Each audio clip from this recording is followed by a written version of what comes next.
ವಿರುದ್ಧದ ಹೋರಾಟಗಾರರೇ ಎಚ್ಚರ.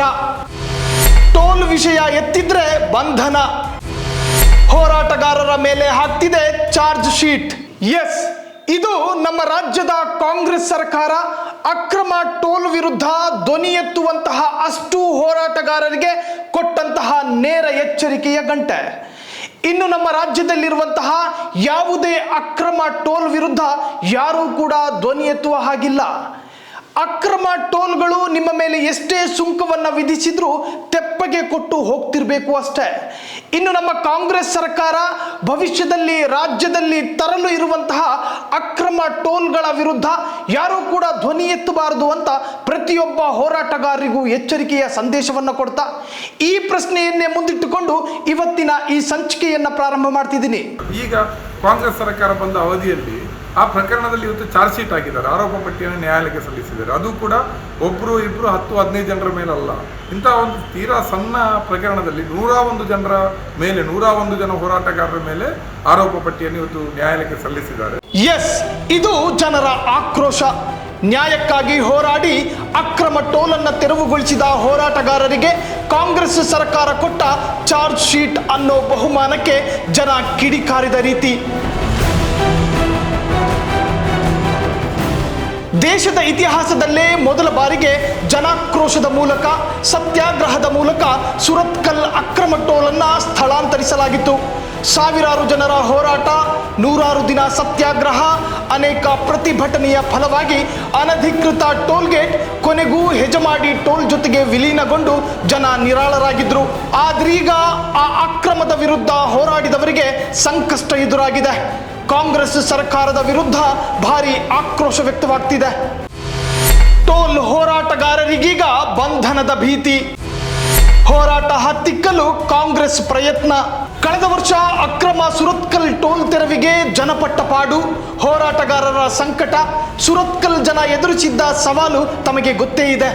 ಅಹೋರಾತ್ರಿ ಅಕ್ರಮ ಟೋಲ್ ತೆರವಿಗೆ ಸುರತ್ಕಲ್ ಟೋಲ್ ವಿರೋಧಿ ಹೋರಾಟ ಸಮಿತಿ ಜನಾಂದೋಲನವೇ ನಡೆಸಿತ್ತು.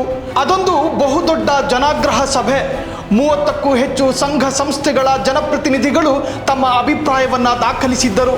ತಾತ್ಕಾಲಿಕ ನೆಲೆಯಲ್ಲಿ ಕಾರ್ಯಾಚರಿಸುತ್ತಿರುವ ಟೋಲ್ ಗೇಟ್ ಅನ್ನ ಹೆದ್ದಾರಿ ಪ್ರಾಧಿಕಾರ ವಿಳಂಬವಿಲ್ಲದೆ ಅಲ್ಲಿಂದ ತೆರವುಗೊಳಿಸಬೇಕು. ತೆರವುಗೊಳ್ಳುವವರೆಗೂ ಯಾವುದೇ ಕಾರಣಕ್ಕೂ ಸ್ಥಳೀಯ ವಾಹನಗಳಿಗೆ ಟೋಲ್ ವಿಧಿಸಬಾರದು. ಜನಾಗ್ರಹ ಸಭೆಯ ಒತ್ತಾಯದ ಹೊರತಾಗಿಯೂ ಸ್ಥಳೀಯ ವಾಹನಗಳಿಗೆ ಟೋಲ್ ಸಂಗ್ರಹ ಆರಂಭಗೊಂಡರೆ ಸಾಮೂಹಿಕವಾಗಿ ಟೋಲ್ ಪಾವತಿಸದೆ ಪ್ರತಿರೋಧ ಒಡ್ಡುವುದು, ಯಾವುದೇ ಬೆಲೆ ತೆತ್ತಾದರೂ ಸ್ಥಳೀಯರಿಂದ ಟೋಲ್ ಸಂಗ್ರಹಿಸದಂತೆ ಪ್ರತಿಭಟಿಸುವುದಾಗಿ ಸಾಮೂಹಿಕವಾಗಿ ಸಭೆಯು ತೀರ್ಮಾನಿಸಿತು.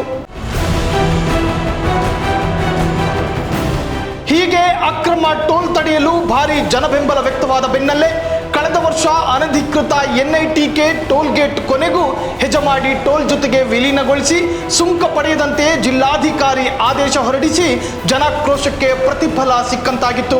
ಈ ದಕ್ಷಿಣ ಕನ್ನಡ ಜಿಲ್ಲೆ ಮತ್ತು ಉಡುಪಿ ಜಿಲ್ಲೆ ಟೋಲ್ಗಳ ಜಿಲ್ಲೆ ಆಗುವಂತಹ ಒಂದು ಸಂದರ್ಭ ನಮ್ಮ ಜಿಲ್ಲೆಯಲ್ಲಿ ಇವತ್ತು ನಿರ್ಮಾಣ ಆಗ್ತಾ ಇದೆ. ಬಹುಶಃ ಇಂತಹ ಸಂದರ್ಭದಲ್ಲಿ ಹೋರಾಟಗಳು ಭುಗಿಲೇಲ್ಬಹುದು. ಈ ಸುರತ್ಕಲ್ ಟೋಲ್ ಹೋರಾಟದ ಸ್ಫೂರ್ತಿಯಿಂದ ಹೋರಾಟಗಳು ಭುಗಿಲೇಲ್ಬಹುದು. ಈ ಹೋರಾಟ ಸಮಿತಿ ಅದಕ್ಕೆಲ್ಲ ನೇತೃತ್ವ ಕೊಡಬಹುದು. ಅದನ್ನ ತಡಿಬೇಕು ಅನ್ನುವಂಥ ಉದ್ದೇಶದಲ್ಲಿ ಇವತ್ತು ನಮ್ಮ ಮೇಲೆ 101 ಜನರ ಮೇಲೆ ಆರೋಪ ಪಟ್ಟಿಯನ್ನು ಹಾಕಿ ನಮ್ಮನ್ನ ಹಿಂಜರಿಸುವಂತ, ಜನ ಇಂತಹ ಹೋರಾಟಗಳಿಗೆ ಬರದ ರೀತಿಯಲ್ಲಿ ತಡೆಯುವಂತ ಯತ್ನ ಏನಾದರೂ ನಡೀತಾ ಇದೆಯಾ ಅಂತ ನಮಗೆ ಅನುಮಾನ ಆಗ್ತಾ ಇದೆ. ಏನಾದರೂ ಇದು ಖಂಡನೀಯ. ನಾವೇನು ಇದಕ್ಕೆ ವಿಚಲಿತರಾಗೋದಿಲ್ಲ, ನಾವು ಇದನ್ನು ಫೈಟ್ ಮಾಡ್ತೀವಿ. ಕಾಂಗ್ರೆಸ್ ಸರ್ಕಾರವೇಕೆ ಹೀಗೆ ಎಂದ ಕಾಟಿಪಳ್ಳ. ಟೋಲ್ ಅವಶೇಷ ಜನರ ಪ್ರಾಣ ತೆಗೆಯುತ್ತಿದೆ.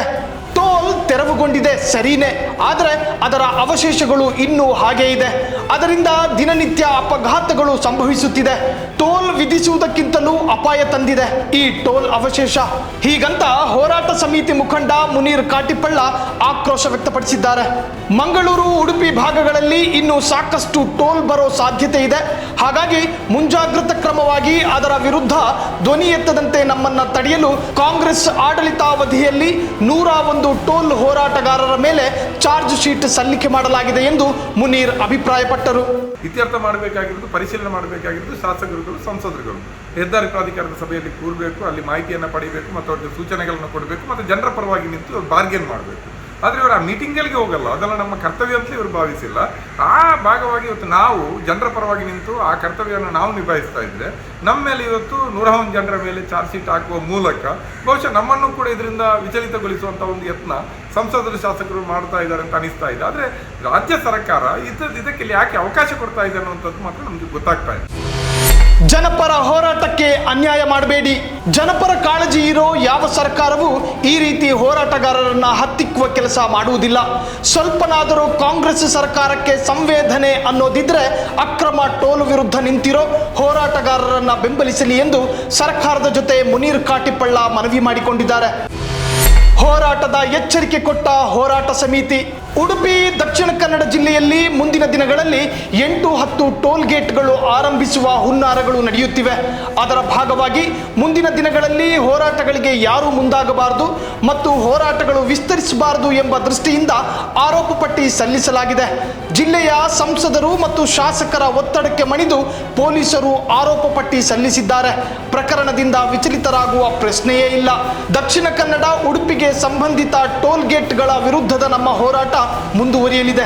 ನಾವು ಹಿಂದೆ ಸರಿಯುವುದಿಲ್ಲ. ಸುರತ್ಕಲ್ ಪೊಲೀಸರ ಜನವಿರೋಧಿ ನೀತಿ ಮತ್ತು ಜಿಲ್ಲೆಯ ಬಿಜೆಪಿ ಶಾಸಕರು ಮತ್ತು ಸಂಸದರ ಮೇಲಿನ ನಿಷ್ಠೆಯನ್ನ ತೋರ್ಪಡಿಸುತ್ತಿದ್ದಾರೆ ಎಂದು ಕಾಟಿಪಳ್ಳ ಗುಡುಗಿದ್ರು. ಎಲ್ಲ ಕಡೆ ಇವತ್ತು ದಕ್ಷಿಣ ಕನ್ನಡ ಜಿಲ್ಲೆಯಲ್ಲಿ ಟೋಲ್ಗಳು ಬರ್ತಾ ಇರುವಾಗ ಈ ಕುರಿತು ಗಮನ ಹರಿಸಬೇಕಾಗಿರೋದು ಪಾರ್ಲಿಮೆಂಟ್ ಮೆಂಬರ್, ಅದು ನಳಿನ್ ಕುಮಾರ್ ಕಟೀಲ್ ಇರ್ಬೋದು, ಶೋಭಾ ಕರಂದ್ಲಾಜೆ ಇರ್ಬೋದು. ಇಷ್ಟರವರೆಗೆ ಅವರು ಯಾವುದೇ ಹೆದ್ದಾರಿ ಪ್ರಾಧಿಕಾರದ ಸಭೆಯಲ್ಲಿ ಕೂತು ಮಾತಾಡಿದಾಗ ನಾವು ನೋಡಿಲ್ಲ. ದಕ್ಷಿಣ ಕನ್ನಡ ಜಿಲ್ಲೆ, ಉಡುಪಿ ಜಿಲ್ಲೆ ಉದ್ದಕ್ಕೂ ಇರುವಂತಹದ್ದು ಬಿಜೆಪಿ ಶಾಸಕರುಗಳು.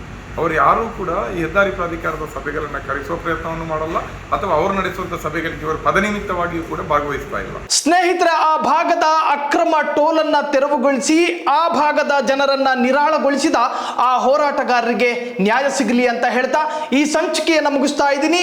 ಈ ಸಂಚಿಕೆ ಬಗ್ಗೆ ನಿಮ್ಮಲ್ಲಿ ಏನಾದರೂ ಅಭಿಪ್ರಾಯಗಳಿದ್ರೆ ಕಾಮೆಂಟ್ ಬಾಕ್ಸ್ ನಲ್ಲಿ ತಿಳಿಸಿ. ಸುದ್ದಿಯ ಹಿಂದಿನ ಸತ್ಯ ತಿಳಿಯಲು ನೋಡ್ತಾ ಇರಿ ವಿಜಯ ಟೈಮ್ಸ್. ನಮಸ್ಕಾರ.